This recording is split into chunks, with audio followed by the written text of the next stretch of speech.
Hi friends, आता आपण चाललो आहे एक्वेरियम बघायला।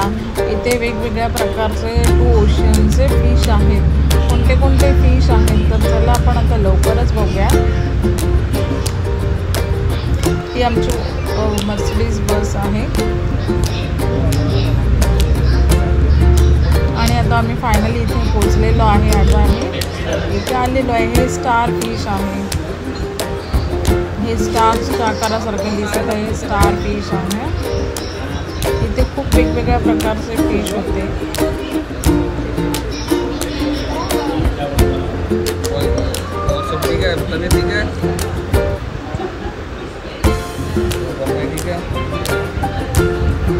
त्यानंतर आता इथे आपल्याला दिसणार आहे ते पुढे हे हॉर्स आहे बघा, छोटा बारीक हा हॉर्स इकडे दिले। इथे हॉर्स फिश आहे बघा, हॉर्सच्या आकारासारखे आहे म्हणून मला हॉर्स असं नाव ठेवलेलं आहे। हॉर्स फिश बोलतात ह्याला। हे जे फिश आहेत हे तुम्हाला खोल समुद्रातच बघायला भेटणार। हे एकदम डीप समुद्राचे एकदम डीप असतात।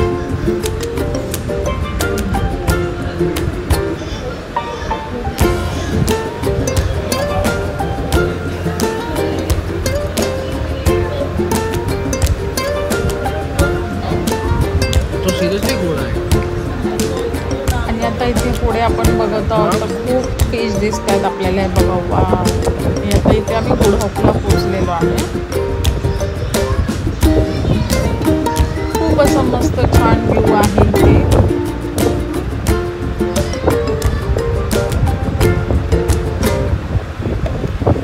आता इथून आपण चाललो आहे दुसऱ्या ठिकाणी।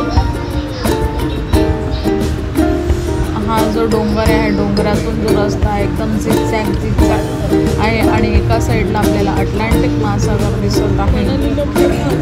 वाव, काय सुंदर नजारा दिसतोय। खाली वाकून बघितलं तर भीती वाटत होती।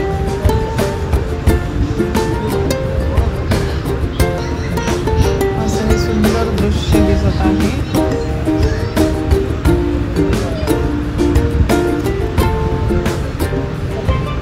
Also, one last thing, I'm not going to say much today because I can feel and I can see the excitement.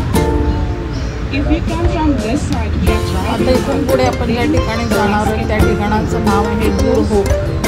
गुडहॉक म्हणजे काय मित्रांनो, की जे पहिले इंग्रज लोक होते त्यांना युरोपमधून आशियामध्ये येण्यासाठी मध्ये एक जो पॉईंट लागायचा, म्हणजे त्यांना दक्षिण आफ्रिकेतून आशियामध्ये यावं लागायचं। तर ते युरोपवरून निघाले का ते एक पॉईंट आहे दक्षिण आफ्रिकाचं गुडहॉक, या ठिकाणी ते थांबायचे, थोडी विश्रांती करायचे आणि तिथून त्यांचा प्रवास पुढचा असायचा आशियामध्ये जाण्यासाठी। तर तिथे का तो तिथे ते थांबायचे, तो प्लेस त्यांना आवडायचा असा, म्हणून त्यांना गुडहॉक असं नाव देण्यात आलं होतं।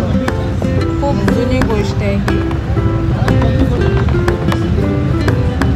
You will have to go. इथून आम्ही केबल कारने वरती चाललेलो आहोत पॉईंट बघायला आणि असं सुंदर असा नजारा दिसतोय।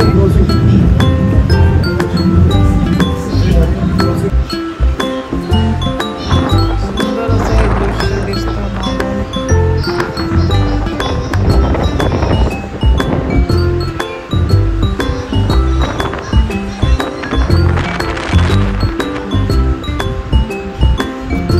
साईडला ऑस्ट्रेलिया, लंडन कुठे काय आहे ते दिलेलं आहे।